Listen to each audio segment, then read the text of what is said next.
जी बहुत शुक्रिया जनाब इशफाक मानी साहब कि रब साफा दे कुरान दे विच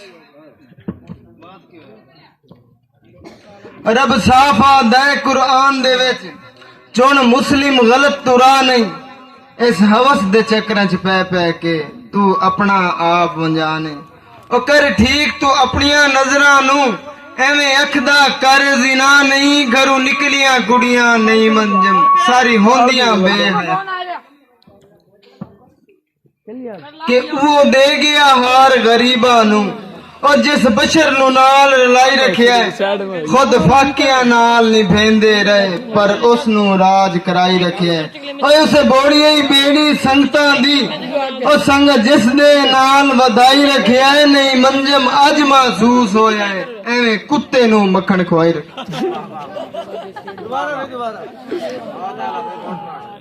वो दे गया हार गरीबा नू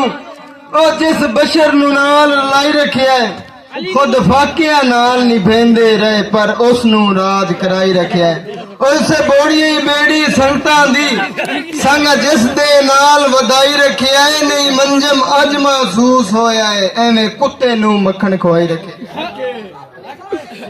और जेड़ी चखदियां जिब नू साड़ देवे ओ दाल उबाल के की करना है जदा ठोकरा लगदियां हर पासों मत जिंदगी गाल के की करना है और नहीं मंजम जे सज्जन भुला देवे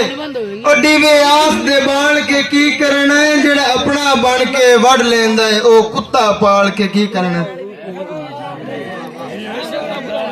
और सोना होसे तो अपने घरों से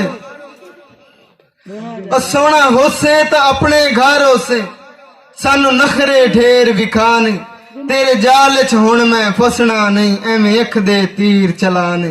और तेरी वेखिए संगत में रज रज के हुण झलनी होर सजा नहीं नहीं मंजम तैथू रज गए अगा करनी जिंदगी तबाह